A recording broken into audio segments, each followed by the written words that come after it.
மாண்புமிகு பேரவைத் தலைவர் அவர்களுக்கு வணக்கம். மாண்புமிகு முதலமைச்சர் அவர்களுக்கும் அனைத்து சட்டமன்ற உறுப்பினர்களுக்கும் வணக்கம்.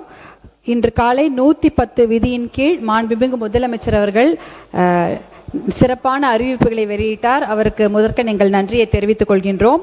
மாண்புமிகு பேரவைத் தலைவர் வாயிலாக மாண்புமிகு நீர்வளத்துறை அமைச்சர் அவர்களுக்கும், மாண்புமிகு சுற்றுலாத்துறை அமைச்சர் அவர்களுக்கும், மாண்புமிகு பள்ளிக்கல்வித்துறை அமைச்சர் அவர்களுக்கும் வணக்கத்தை தெரிவித்துக் கொண்டு துறை சம்பந்தமான கோரிக்கைகளை முன்வைக்கின்றேன்.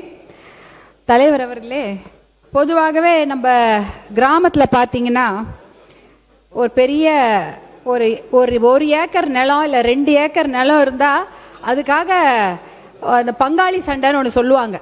நல்லா சண்டை போட்டுக்குவாங்க. கீழ் கோர்ட்டு, மேல் கோர்ட்டு, சுப்ரீம் கோர்ட் வரைக்கும் போவாங்க. ஏன்னா அது எங்கள் பாட்டன் சொத்து, எங்கள் அப்பா வாழ்ந்த வீடு, அதை நான் விட்டு கொடுக்க மாட்டேன் அப்படின்னு சொல்லிட்டு அவ்வளோ பெரிய சண்டையை போடுவாங்க. பங்காளி சண்டை போடுவாங்க. அண்ணன் தம்பிங்களா இருக்கட்டும், சித்தப்பா பிள்ளை, பெரியப்பா பிள்ளை எல்லாம் போடுவாங்க.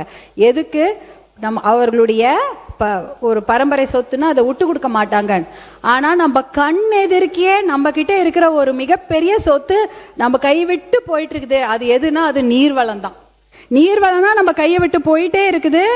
எத்தனையோ ஏரி, குளங்கள், ஆறுகள் எல்லாம் காணாம போயிருக்குது. ஆனா அதுக்காக நம்ம ஃபைட் பண்ணணும். அந்த இயற்கை கொடுத்த அந்த வரத்தை நம்ம தக்க வச்சுக்கணும். அதுதான் மிகப்பெரிய சொத்து. நம்மளுடைய தலைமுறைக்கு நாம் விட்டு செல்லும் சொத்து என்பதால் நீர்வளம் தான் அது மிகப்பெரிய சொத்து. அதை நாம் விட்டு செல்ல வேண்டும். அதனால தான் பார்த்தீங்கன்னா சிலப்பதிகாரத்தில் மாமழை போற்றுதும் தான் சொன்னாங்க. அதுதான் சாமி நமக்கு. ஞாயிறு போற்றுதும், திங்களை போற்றுதும், மாமழை போற்றுதும்னா என்ன அர்த்தம்? சாமி நமக்கு, நம்ம இயற்கை வளம். அதில் பார்த்தீங்கன்னா நம்ம உலகத்திலேயே ஒரு மிகப்பெரிய அதிசயங்கள் நம்ம தமிழ்நாட்டில் இருக்கு. குறிப்பாக ஆர்டிசியன் வெல் அப்படின்னு சொல்லுவாங்க. அது பார்த்தீங்கன்னா தண்ணூத்து, நிலத்து கீழே இருக்கிற தண்ணூத்து தானா சுரக்குமா, அவ்வளோ தண்ணி இருக்குமா. அது உலகத்திலேயே 2 இடத்துல தான் இருக்குது. ஒன்று ஆஸ்திரேலியாவில் இருக்கிறது, ஆஸ்திரேலியன் பேசின், கிரேட் ஆஸ்திரேலியன் பேசின்ல இருக்கு. இன்னொன்று நம்ம ஊர் நெய்வேலியில் இருக்கிறது. நெய்வேலியில் இருக்கிறது உலகத்திலேயே மொத்தமா 2 அதிசயம் அல்ல, ஒரு அதிசயம் நெய்வேலியில் இருக்கு, அந்த தண்ணூத்து. ஆனா இன்னைக்கு கிடையாது. ஏனென்றால் நெய்வேலி லிக்னைட் கார்பரேஷன் மூலம் அத்தனை தண்ணியும் பெரிய ராட்சத குழாய் மூலம் உறிஞ்சி வெளில தள்ளிட்டாங்க. 10 வருஷத்துல முடிஞ்சு போச்சு. இன்னைக்கு நெய்வேலி தண்ணூத்து கிடையாது. அதே போல இன்னொரு அதிசயம் பார்த்தீங்கன்னா சென்னை பள்ளிக்கரணை மார்ஷ்லேண்ட், சதுப்பு நிலம். இந்தியாவிலே எந்த ஊர்லயும் சிட்டியில சதுப்பு நிலம் கிடையாது. கல்கட்டால கொஞ்சம் இருக்கு, தமிழ்நாட்டில் இருக்கு. அதுவும் சென்னையில பள்ளிக்கரணை மார்ஷ்லேண்ட் 15,000 ஏக்கர். எங்க தெரியுமா ஆரம்பிக்குதுங்க? அடையார் தியோசாபிக்கல் சொசைட்டி, வேளச்சேரி, இந்திரா நகர், காந்தி நகர், பெருங்குடி, பெரும்பாக்கம், சோழிங்கநல்லூர், நாவலூர், இதுலெல்லாம் அந்த பள்ளிக்கரணை சதுப்பு நிலம் இருந்தது. இந்த சதுப்பு நிலம் இருந்ததுன்னா எவ்வளோ மழை பெஞ்சாலும் அந்த ஸ்பாஞ்சு மாதிரி அந்த தண்ணி அது பிடிச்சி வச்சுக்கும். 2 பக்கம் அது ரெண்டு விதமா நமக்கு உபயோகப்படும். ட்ரைனேஜ், எவ்வளோ தண்ணி பெஞ்சாலும் வெள்ளக்காடு ஆகாது. மெல்லமா அது மொத்தமா ஸ்பாஞ்சு மாதிரி இழுத்துட்டு மிச்சத்தை கடலுக்கு அனுப்போம். அதே போல கிரவுண்ட் வாட்டர் ரீசார்ஜ் இந்த பள்ளிக்கரணை சதுப்பு நிலம் தான் நமக்கு கொடுக்குது. அதுல பாத்தீங்கன்னா இன்னைக்கு கூட மிச்சம் இருக்கக்கூடிய 2500 ஏக்கர்ல அந்த பெலிகன்ஸ், ஆஸ்திரேலியன் பெலிகன்ஸ், பிளமிங்கோ போன்ற பறவைகளை இன்னைக்கும் நீங்க பார்க்கலாம். ரோஸ் கலர்ல பறந்துட்டு இருக்கோம். இதெல்லாம் இங்க பள்ளிக்கரணை மார்ஷ்லேண்ட்ல நீங்க பார்க்கலாம். இது ஒரு அதிசயம். அடுத்த அதிசயம்னா நீங்க நம்பவே மாட்டீங்க, அது கூவமாறு தான். சென்னையில் ஓடும் கூவமாறு, அது மிகப்பெரிய அதிசயம். 72 கிலோமீட்டர் அந்த ஆறு ஓடுது. திருவள்ளூர் பக்கத்துல இருக்கிற கூவம் என்ற ஊர்ல தான் அது வருது. அங்க அந்த தண்ணியை இன்னும் குடிக்கிறாங்க. கோயிலுக்கு அபிஷேகத்துக்கு வச்சுக்கிறாங்க, விவசாயத்துக்கு உபயோகப்படுத்துறாங்க. ஆனா எப்ப அது சென்னை கிட்ட வருதோ, ஆவடி, அம்பத்தூர்ல வரும்பொழுது ரசாயன கழிவு, நம்மளுடைய சாக்கடை கழிவு, திடக்கழிவு, இதெல்லாம் கலந்துதான் கூவாறு சென்னையில மிகப்பெரிய ஒரு சாக்கடை மாதிரி ஆயிடுச்சு. அது துர்நாற்றம் வீசுகுது. கூவமாறுக்கு கிளீனப் சிஸ்டம் கொடுத்துருக்கீங்க. கிளீனப்புக்கு நீங்க ஃபண்ட் அனௌன்ஸ் பண்ணிருக்கீங்க. கிளீனப் பண்ணா கூட பத்தாது. அந்த முதல்ல கொட்டுறாங்க பாருங்க அந்த குப்பையை தடுத்து நிறுத்தின அப்புறம் தான் கிளீன் அப் பண்ண முடியும். ஏன்னா ஒரு முறையா கிளீன் அப் பண்ணாலும் இந்த ரசாயன கழிவும், இந்த திடக்கழிவும், இந்த சாக்கடையில திருப்பி கலக்கும் போது மறுபடியும் அந்த ஆறு குப்பையாயிடும். அதனால அது ஒரு சஜஷனா தான் சொல்றோம். இதே மாதிரி தான் தர்மபுரியில ஒரு ஆறு இருக்குது, சனத்குமார் நதின்னு. அந்த பாத்தீங்கன்னா சென்டர்ல ஓடும். வத்தல் மலையில பெய்யற மழைய சனத்குமார் நதியில கலந்து அதுக்கப்புறம் தென்பெண்ணை ஆற்றுல போய் அது கலக்குது. கிட்டத்தட்ட 33 வார்டு, நகராட்சியில் இருக்கிற வார்டுல இருக்கிற அத்தனை சாக்கடையும் அந்த சனத்குமார் நதியெல்லாம் கலக்கப்படுது. என்னதான் அதுல ஒரு காமன் எஃப்ளூவன்ட் ட்ரீட்மெண்ட் பிளான்ட் வச்சிருக்காங்க, அது பாதி வார்டுக்கு தான் உபயோகப்படுது. மிச்ச பாதி வார்டுல எல்லா சாக்கடையும் அதுல போய் கலக்குது. இது மாதிரி நகராட்சிக்கு வந்து நல்ல நல்ல நீர்ல வந்து எல்லா ஊர்லயும் இது நடக்குது. நம்ம தர்மபுரி, சென்னை மட்டும் இல்ல, எல்லா ஊர்லயும் நடக்குது. நல்ல தண்ணீர்ல சாக்கடை கழிவு கலப்பது சட்டப்படி குற்றம். ஆனா எல்லா நகராட்சியில நடந்து கொண்டிருக்கிறது. தாமிரபரணி ஆறு இருக்குது, இது ஒரு மிகப்பெரிய அதிசயம். ஏன்னா நம்ம ஊர்ல எத்தனை ஆறுகள் இருந்தாலும் தாமிரபரணி மட்டும்தான் தமிழ்நாட்டிலே உருவாகிற ஆறு. வேற எந்த ஆறுமே எல்லா வெளியில இருந்தா நமக்கு வருது. இந்த தாமிரபரணி ஆறுல டன் டன்னா குப்பை, இந்த நொய்யல் ஆறுலயும் டன் டன்னாக குப்பைகள் இருக்கிறது. இப்ப கூட 59 கோடி ரூபாய் தாமிரபரணி ஆறுக்கு ஒரு ஏதோ ஃபண்ட் வந்திருக்குன்னாங்க, அதை கிளீன் அப் பண்ண போறான்னு சொன்னாங்க. கிளீன் அப் பண்றதுக்கு பதிலா அவங்க என்ன பண்றாங்க, நடைமேடை அமைக்கப்படும், இல்ல வாக்கிங் ட்ராக் அமைக்கப்படும், நிழற்குடை அமைக்கப்படும். நீங்க கிளீன் அப் பண்ணாம தாமிரபரணி ஆற சுத்தம் பண்ணாம அது சாக்கடையா இருக்கும் போது அந்த இடத்துல யார் நடப்பாங்க? கொசு தொல்லை இருக்கும், துர்நாற்றம் வீசும். நடைமேடையும் அந்த நிழற்குடை கீழே எந்த மக்களும் வந்து உட்கார மாட்டாங்க. அதனால அந்த முதல்ல அதை வந்து நம்ம சரிப்படுத்தணும். அதே போல தாமிரபரணி ஆறுக்கு கிளீன் அப்காக ஒரு 1000 கோடி ரூபாய் ஒதுக்கப்பட்டிருப்பதாக ஒரு தகவல் வருகிறது. அது உண்மையா இருந்தா முதல்ல அதை நம்ம செய்யணும். அந்த ஆறை நாம் காப்பாற்ற வேண்டும். நொய்யல் ஆறு போன்ற எத்தனையோ அந்த திட்டங்கள்லாம் அப்படியே தான் இருக்கு. இதெல்லாம் வந்து ஒரு இதை போலவே இன்னும் ஒரு அதிசயம் என்னன்னா, நம்ம ஊர்ல எல்லா ஊர்லயும் பாத்தீங்கன்னா தாங்கல், கரணை, பாக்கம்னு சொல்லுவோம். சென்னையில தாங்கல், கரணை, பாக்கம்னு எந்த ஊர் பேரெல்லாம் முடியுதோ அது எல்லாமே வாட்டர் ஹோல்டிங் பாடிஸ். இப்ப வேடந்தாங்கல், அதே போலதான் இங்க ஐயப்பந்தாங்கல், ஏன்னா அது வாட்டர் ஹோல்டிங் பாடி. அதே போல பள்ளிக்கரணை, அது வந்து வாட்டர் ஹோல்டிங் பாடி. மார்ஷ்லாண்ட், சதுப்பிடிலம், பீர்க்கங்கரணை எல்லாமே தண்ணி பிடிக்கக்கூடிய பகுதிகள். அடுத்தது பாத்தீங்கன்னா பாக்கம், நுங்கம்பாக்கமா இருக்கட்டும், காரப்பாக்கமா இருக்கட்டும், விருகம்பாக்கமா இருக்கட்டும், தண்ணீர் பிடிப்பு பகுதிகள். நுங்கம்பாக்கத்துல மிகப்பெரிய ஒரு லேக் இருந்தது, ஹார்ஷூ லேக், பெரிய ஏரினே அது பேர் சொல்லுவாங்க. அது பார்த்தீங்கன்னா சேத்பட்டு, சைதாப்பேட்டை வழியெல்லாம் இருந்தது, இன்னைக்கு கிடையாது. ஏன்னா எல்லா ஏரியிலையும் அரசு கட்டடங்கள், வள்ளுவர் கோட்டமே ஏரியில தான் இருக்கு, நேரு ஸ்டேடியம் ஏரியில தான் இருக்கு, கோயம்பேடு பஸ் ஸ்டாண்ட் ஏரியில தான் இருக்கு, டி நகர், திண்டிவனம் பஸ் ஸ்டாண்ட், நுங்கம்பாக்கம் இன்னைக்கு வரைக்கும் அது லேக் ஏரியான்னு தான் எல்லா நீதிமன்ற வளாகங்களா இருக்கட்டும், கலெக்டரேட்டா இருக்கட்டும், எல்லா அரசு அலுவலகங்கள் எல்லாமே இன்னைக்கு ஏரி மேலதான் இருக்குது. திண்டிவனம் பஸ் ஸ்டாண்டு புதுசா கட்டினாங்க, அதுவும் ஏரி மேல இருக்கு.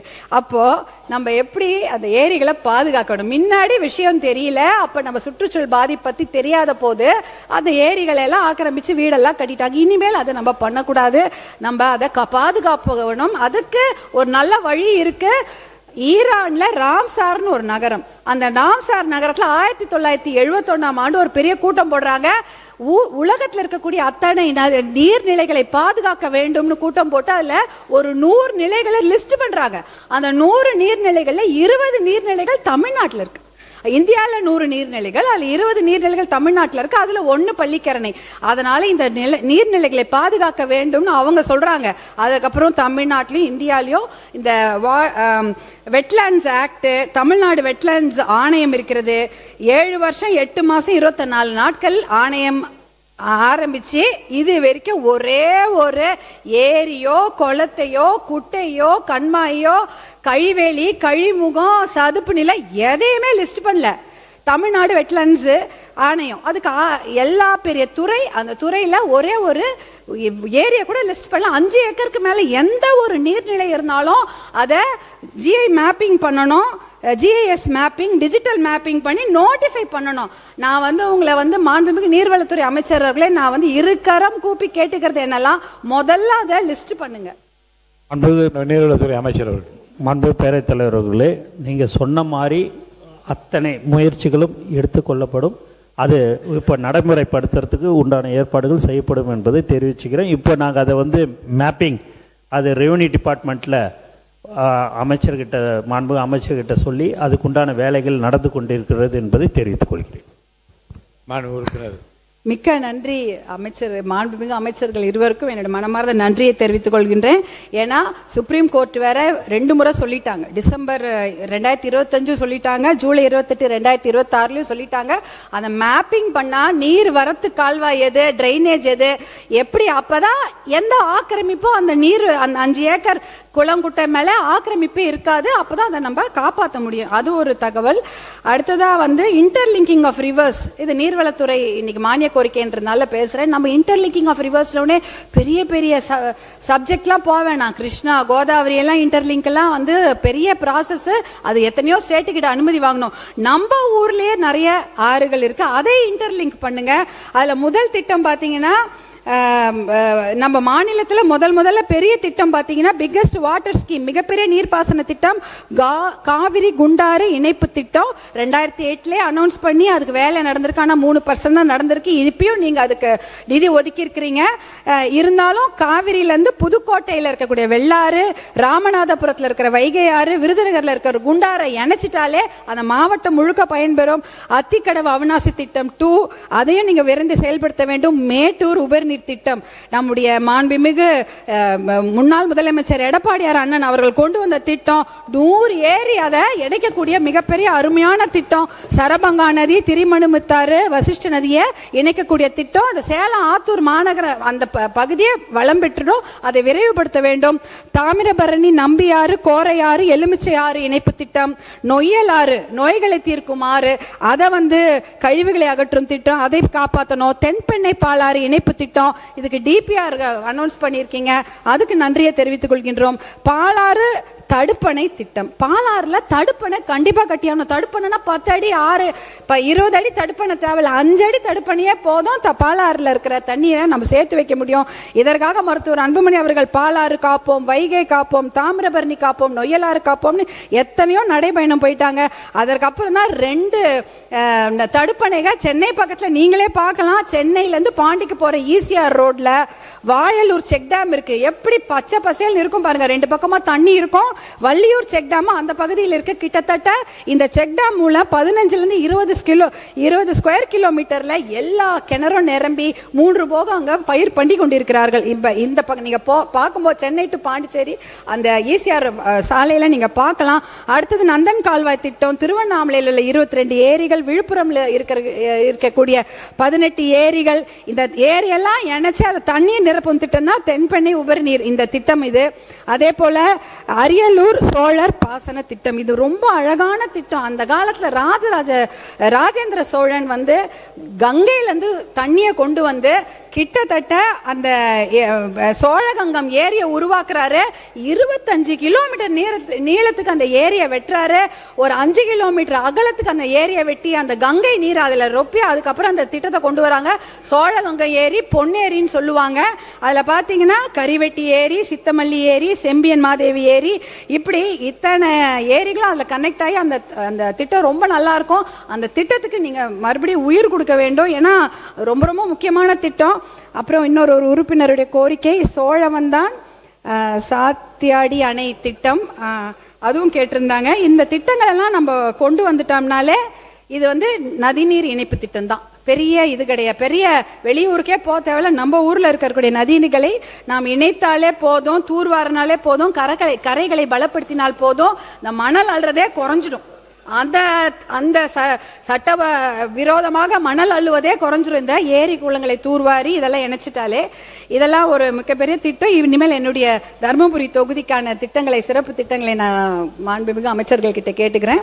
என்னுடைய தர்மபுரி தொகுதி மிகவும் பின்தங்கிய பகுதியாகும். இதுல தர்மபுரி காவிரி உபரிநீர் திட்டத்தை செயல்படுத்த வேண்டும் என்று நான் தொடர்ந்து உங்ககிட்ட கோரிக்கை வைத்துக் கொண்டு வருகிறேன். காவிரியில வர உபரி நீர் ஒரு 3 TMC தான். அதை பெரிய பெரிய குழாய்கள் மூலம் நீரேற்று முறையில் கொண்டு தர்மபுரி மாவட்டத்தில் உள்ள 10 அணைகள், 83 ஏரிகள், 769 சிறிய ஏரிகள் உட்பட மொத்தம் 1230 நீர்நிலைகளும் நிரப்பி ஆண்டு முழுவதும் நீங்க வந்து விவசாயம் செய்யலாம். அதுக்கு வந்து நீங்க வழிவகை செய்ய வேண்டும். இந்த திட்டத்தை செயல்படுத்துவது ரொம்ப ரொம்ப சுலபம். ஏன்னா இனிமேல் நிலம்லாம் எடுக்க வேணாம். ஏற்கனவே ஒகேனக்கல் கூட்டு குடிநீர் திட்டத்துக்காக குழாய்கள் அமைத்திருக்கிறாங்க. அது பக்கத்திலே இதுக்கான தனியா குழாய்கள் அமைச்சிட்டாலே போதும். இந்த தண்ணீரை கொண்டு வந்து அந்த பகுதி மக்களுக்கு கொடுத்துட்டா 15 லட்சம் பேருக்கு குடிநீர் வசதி கிடைக்கும். இதன் மூலம் பல லட்சம் பேருக்கு வேலை வாய்ப்பு கிடைக்கும். இதே போல நிறைய திட்டங்கள் பேரை மட்டும் படிச்சிடுறேன். எண்ணெய்கோல் புதூர் தும்பலஹள்ளி திட்டம், தூள்செட்டி ஏரி திட்டம், பஞ்சப்பள்ளி உபரிநீர் திட்டம், சேனைகால் திட்டம், சேனைகால் ஈச்சம்பாடி திட்டம், வாணியாறு உபரிநீர் திட்டம், தொப்பையாறு உபரிநீர் திட்டம், ஆனைமடுவு திட்டம், பொதியன் பள்ளம் திட்டம், வள்ளி மதுரை அணை உயர்த்துதல் திட்டம், மத்தாள பள்ளம் திட்டம், பாளையம்புதூர் ஜெகநாதன் கோம்பை திட்டம், இப்படின்னு நிறைய திட்டம் இருக்கு. சனத்குமாரை கிளீன் பண்ணிட்டா ஒரு நகராட்சி 2 பேரூராட்சிக்கு தண்ணீர், கம்பையநல்லூர், பேரூர், அரூர்னு. தர்மபுரி மாவட்டத்தில் ஃப்ளோரோசிஸ் ரொம்ப அதிகம். அந்த ஃப்ளோரைட் தண்ணியில் கண்டென்ட் அதிகமாக இருக்கிறதுனால எலும்பு வீக் ஆகிடும், பல்லு கருப்பாயிடும். நீங்கள் பார்த்தீங்கன்னா இது வந்து அது ஏரியூர் பெண்ணாகரம் தொகுதியில் வருது. அங்கே வந்து அதிகமான கிட்னி டிசீஸ் நம்ம தமிழ்நாட்டிலே அதிகம். கிட்னி ஃபெயிலியரும் கிட்னி டிசீஸும் இந்த ஏரியூர்ல அதிகம். இதற்கு ஒரே ஒரு நல்ல திட்டம் மருத்துவர் அன்புமணி அவர்கள் சொல்லியிருக்கிறாரு. ஏரியூர் கூட்டு குடிநீர் திட்டத்தை நீங்க செயல்படுத்த வேண்டும் என்று அன்போடு கேட்டுக்கொள்கின்றேன். ஒகேனக்கல் கூட்டு குடிநீர் திட்டத்து கூட 3வது ஃபேஸ் தயாரா இருக்கு. அதை விரைந்து செயல்படுத்துமாறு அன்போடு கேட்டுக்கொள்கின்றேன். தருமபுரி மாவட்டத்தில் உள்ள ஏரிகள், கால்வாய்கள் பல ஆண்டுகளாக தூர்வாரப்படவில்லை. எனவே மாவட்டத்தில் உள்ள அனைத்து ஏரிகளையும் பஞ்சப்பள்ளி முதல் ராமாக்கால் ஏரி வரையுள்ள நீர்வரத்து கால்வாய்களையும் தூர்வாரி ஆழப்படுத்தி தர வேண்டும். தருமபுரி மாவட்டத்தில் நல்லம்பள்ளி ஊராட்சி ஒன்றியம் இருக்கிறது. இங்கே இண்டூர் தான் பெரிய இண்டூரை மையமாக கொண்டு 12 ஊராட்சிகள் இருக்கு. 1 லட்சம் பேர் இருக்காங்க. ஆனா இதை வந்து ஒரு வாட்டி அவங்க வந்து கவர்மெண்ட் ஆபீஸ்க்குலாம் போனோம்னா ஒரு நாள் முழுக்க அவங்களுக்கு போயிடுது. அவர்களுடைய வாழ்வாரம் பாதிக்கப்படுகிறது. அதனால அந்த மக்கள் நலன் கருதி, நிர்வாக நலன் கருதி இண்டூரை தலைமையிடமாக கொண்டு புதிய ஊராட்சி ஒன்றியத்தை உருவாக்கி தர வேண்டும் என்று கேட்டுக்கொள்கின்றேன். தருமபுரி மாவட்டத்தில் அனைத்து கிராமங்களிலும் பழுதடைந்த அரசு கட்டிடங்கள், கழிவறைகள் ஆகியவற்றை புதுப்பித்து மக்கள் பயன்பாட்டிற்கு கொண்டு வர வேண்டும். அதே போல தமிழ்நாடு முழுவதும் பயனற்ற நிலையில் உள்ள ஆழ்துளை கிணறு, திறந்தவெளி கிணறுகளை மழை நீர் சேகரிப்புக்கு பயன்படுத்திக் கொள்ள வேண்டும். இது வந்து எல்லா வீடுகள்லையும் அதை கட்டாயமாக்கி சேமிப்பு கட்டமைப்புகளை உருவாக்கப்படுவதை ஊக்குவிக்க வேண்டும் என்று கேட்டுக்கொள்கின்றேன். தருமபுரி சட்டமன்ற தொகுதிக்குட்பட்ட அன்னசாகரம் ஏரி, அதியமான் கோட்டை ஏரி, சோகத்தூர் ஏரி, சாமிச்செட்டிப்பட்டி ஏரி, கடகத்தூர் ஏரி ஆகிய ஏரிகளை தூர்வாரி தருமாறு அன்போடு கேட்டுக்கொள்கின்றேன். தருமபுரி மாவட்டம் நல்லம்பள்ளி ஊராட்சி ஒன்றியத்தில் ஏலகிரி அரசு மேல்நிலைப்பள்ளி முதல் சாமிச்செட்டிப்பட்டி ஓம் சக்தி பள்ளி வரையும், சாமிச்செட்டிப்பட்டி ஊராட்சி கமலநத்தம் நரசிம்மன் கொட்டாய் முதல் எருமைப்பட்டி கொட்டாய் வரையும், மாதேமங்கலம் ஊராட்சி மிட்டாரெட்டி அள்ளி சாலை முதல் ஆவாரங்காட்டூர் வரையும், தாசன் கொட்டாய் முதல் பங்குநத்தம் கொட்டாய் வரையும், நல்லம்பள்ளி ஊராட்சி ஒன்றியம் இண்டூர் முதல் கழனிக்காட்டூர் வழியாக அரக்காசனள்ளி, சின்னம்பள்ளி, பெரும்பாலை வரையும் உள்ள பழுதடைந்த சாலைகளை சீரமைத்து தருவதுடன் தேவையான இடங்களில் பாலங்களையும் அமைக்க வேண்டும். தருமபுரி ஊராட்சி ஒன்றியம் சோகத்தூர் ஊராட்சி பூசாரிப்பட்டி சாலை முதல் ஜடையன்கொட்டாய் மாட்டுக்காரனூர் வரையுள்ள தார் சாலையும் சீரமைத்து தர வேண்டும். அதே போல தருமபுரி மாவட்டத்தை வந்து என் ஊர் என் கனவு திட்டத்தில் ஒரு சொட்டு மது சாராயம் போதை இல்லாத ஒரு மாவட்டமாக நீங்க அறிவிக்க வேண்டும். அப்புறம் தருமபுரி அரசினர் கலைக்கல்லூரி வளாகத்தில் 2 நிமிஷம் கலைக்கல்லூரி வளாகத்தில் புதிதாக அரசினர் பெண்கள் கலை மற்றும் அறிவியல் கல்லூரி உருவாக்கி பெண்கள் இடைநிற்றலை கண்டிப்பாக குறைக்க வேண்டும் என்று அன்போடு கேட்டுக்கொள்கின்றேன். அதே போல இந்த சுற்றுச்சூழல் அமைச்சர் அவர்களுக்கு ஒரு கோரிக்கை. அது பார்த்தீங்கன்னா கங்கை கொண்ட சோழபுரம் இருக்கிறது, அது யுனெஸ்கோ ப்ரொடெக்டட் ஹெரிட்டேஜ் சைட்டு. அது பக்கத்திலேயே சோழகங்கம் ஏரி, பொன்னேரி இருக்கிறது, அதையும் சுற்றுலா தலமாக அறிவிக்க வேண்டும். அதே போல செஞ்சிக்கோட்டையும் வந்து யுனெஸ்கோ ஹெரிட்டேஜ் சைட்டு. அது பக்கத்தில் திருவண்ணாமலை மேல்மலையனூர் வரவங்க செஞ்சிக்கோட்டைக்கு வர மாதிரி சுற்றுலா தலமாக அறிவிக்க வேண்டும். வத்தல் மலையும் வந்து ஒரு சுற்றுலா தலமாக அறிவிக்க வேண்டும். அப்புறம் வந்து மாண்புமிகு வருவாய்த்துறை அமைச்சர் அவர்களுக்கு என்னுடைய பணிவான வேண்டுகோள். தர்மபுரியில் குறும்பர் சமுதாயத்தை சேர்ந்த நிறைய பேர் இருக்காங்க. அவங்க வந்து எஸ்டி சர்டிபிகேட் கேட்டுக்கொண்டு இருக்கிறார்கள், ரொம்ப காலமாக கேட்டுக்கொண்டிருக்கிறார்கள். அவங்களால பள்ளிக்கூடத்துக்கோ கல்லூரிக்கெல்லாம் போக முடியல. ஒரு முறையும் கோர்ட்ல போய் கேஸ் ஆர்டர் வாங்கிட்டு தான் வந்து படிக்கிறாங்க. அதை நீங்க தாயுள்ளத்தோடு கருணை பரிசீலனை செய்து அதை வழங்க வேண்டும் என்று கேட்டுக்கொள்கின்றேன். இந்த நான் சொன்ன இத்தனை திட்டத்துக்கும் 1 லட்சம் கோடி ரூபாய் ஆகும் தான். எனக்கு நன்றாக தெரியும். நம்ம கடன்ல தான் தமிழ்நாடு அரசாங்கத்தில் நம்ம ஓட்டிட்டு இருக்கோம். கடன் வாங்கி தான் சம்பளம் கொடுக்குறீங்க, கடன் வாங்கித்தான் ஓய்வூதியம் அரசு ஊழியர்களுக்கு தரப்படுகிறது, கடன் வாங்கி தான் கடனையே அடைக்கிறோம். அதானே, கடன் வாங்கி தான் ஹாஸ்பிட்டலு, ரோடு, மேம்பாலம் எல்லாம் கடன். அப்படி இருக்கும்போது 1 லட்சம் ரூபாய் கடன் வாங்கி இந்த ஏரி திட்டங்களை நீங்கள் கண்டிப்பாக செய்ய வேண்டும். நான் கான்பிடென்ட்டோட சொல்றேன் அமைச்சர் அவர்களே, மாண்புமிகு பேரவைத் தலைவர் அவர்களே, கண்டிப்பாக இந்த கடன்களை 10 வருஷத்துல அடைச்சிடலாம். கான்பிடென்ட்டா சொல்ற முடியும். ஏன்னா எக்கானமி நல்லாயிடும், விவசாயம் நல்லாயிடும், ஹெல்த் நல்லாவும். நல்ல தண்ணி கொடுத்தா நம்ம சுகாதாரம் மேம்படும், விவசாயம் செழிக்கும், நம்மளுடைய எக்கானமியும் வளரும். இதனால இதெல்லாம் மனதில் வைத்துக்கொண்டு இந்த திட்டங்களுக்கு முன்னுரிமை தருமாறு நீர்வளத்துறை அமைச்சர் அவர்களுக்கு கேட்டுக்கொண்டு, எனக்கு நீதி வழுவா பேரரசர் போல இவ்வளவு நேரம் எனக்கு பேசுவதற்கு வாய்ப்பு கொடுத்த மாண்புமிகு பேரவைத் தலைவர் அவர்களுக்கு என்னுடைய மனமார்ந்த நன்றியை தெரிவித்துக் கொள்கின்றேன். நன்றி. மாண்பு பேரவைத் தலைவர் அவர்களே,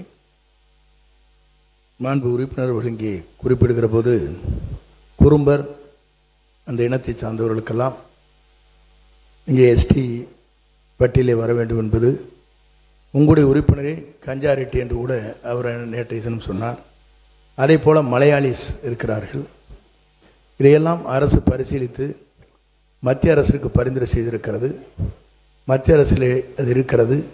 ஆகவே அதை பற்றி மத்திய அரசு இடத்திலே நாங்கள் எடுத்து சொல்லி அதற்கான நடவடிக்கை மேற்கொள்வதற்கு முயற்சிகள் மேற்கொள்வோம். மாண்பு உறுப்பினர் திருமதி லதா அவர்கள், உட்காருங்க. மாண்பு உறுப்பினர் அருண்மொழி தேவன், அருண்மொழி தேவன் அம்மா உட்காருங்க. மாண்புமிகு பேரவைத் தலைவர்களுக்கு நன்றி. கடலூர் மாவட்டத்தில் ஆர்டிஷன் ஊட்டில் இருப்பதை பற்றி மாண்புமிகு பாட்டாளி மக்கள் கட்சியினுடைய தலைவர் பேசினார். இன்றைக்கு கடலூர் மாவட்டத்தை பொறுத்தளவில் நிலத்தடி நீர் அதலபாலத்திற்கு சென்று கொண்டிருக்கிறது. இரு வழிகளிலே இருமுனை தாக்குதலை அந்த நீர் விஷயத்திலே நாங்கள் அனுபவித்துக் கொண்டிருக்கிறோம். NLCயிலே சுரங்கப் பணிகளால் மிக கடுமையாக நீர் ஆதாரம் பாதிக்கப்பட்டு கொண்டிருக்கிறது. அதே வேளையில் வெள்ளாறு, கொள்ளிடம் போன்ற ஆறுகளில் கடல் நீர் உட்புகுந்து மிக கடுமையாக நிலத்தடி நீர் பாதிக்கப்பட்டு உப்பு நீராக குடிப்பதற்கும் விவசாயத்திற்கும் பயனற்றதாக மாறிக்கொண்டிருக்கிறது. எனவே ஆறுகளின் குறுக்கே தடுப்பணை கட்ட வேண்டியது, கடலில் உட்புகாமல் கட்ட வேண்டியது அவசியமாக இருக்கிறது. எனவே என்னுடைய தொகுதியில் கிட்டத்தட்ட 25-30 கிராமங்கள், 2 பேரூராட்சிகள் பாதிக்கப்படுகின்ற வகையில் நீர் ஆதாரத்தை காப்பதற்கு, கடல் நீர் உட்புகாமல் தடுப்பதற்கு வெள்ளாற்றின் குறுக்கே ஆதிவராநல்லூரில் தடுப்பணை ஒன்று அமைக்க வேண்டிய அவசியத்தை தயவு செய்து கருத்தில் கொண்டு இந்த பட்ஜெட்டில் அறிவிக்க வேண்டும். ஒரே ஒரு விஷயம், உட்காருங்க. உங்களை அனுமதிச்சுட்டு உட்காருங்க. போதும், உட்காருங்க. மாணவ திருமதி லதா, நீங்க பேச ஆரம்பிக்கலாம். உட்காருங்க. போதும். உட்காருங்க. இல்லைங்க, அதுக்கு மானிய கோரிக்கைகள் நீங்க பேசிருக்கலாம். உட்காருங்க. என்ன கிளாரிபிகேஷன்? நான் கேட்ட கஞ்சமரெட்டி வந்து நம்ம பட்டியலே இருக்கு. சென்னை திருவள்ளூருக்கு கொடுக்கறாங்க. அவங்க என்ன சொல்றாங்க, ஆந்திராவிலிருந்து புலம்பெயர்ந்து வந்தவர்கள் இங்கதான் இருக்கிறாங்க, மற்ற இடத்துல இல்ல அப்படின்னு சொல்றாங்க. அந்த இடத்துல எல்லாம் கஞ்சமரெட்டி நம்ம குடும்பத்திலே வாங்கியிருக்காங்க சர்டிபிகேட். நம்ம செய்ய வேண்டிய விஷயம் என்னன்னா, இவங்க வந்து எஃப்சில இருந்து பிசிக்கு வராங்க, அதற்காக வந்து இவங்க ஒப்புதல் கேட்கறாங்கன்றதான் இங்க பிரச்சனையே. அண்ணனுக்கு இருக்கு, தம்பிக்கு இல்ல. அந்த மாதிரி பிளட் ரிலேஷனுக்கு மட்டும் கொடுப்பதற்கு ஒரு ஜியோ ஏதாவது பாஸ் பண்ணீங்கன்னா, ஏன்னா இன்னைக்கு எக்ஸாம்ஸ்லாம் நடந்துட்டு இருக்குது, அது மட்டும் தான். அது மத்திய அரசுடைய பயனுக்குலாம் இது போக வேண்டியது இல்லை. தலைவர்களே, அரசு அதை பற்றி பரிசீலிக்கும். சொல்லுங்க சீக்கிரம்.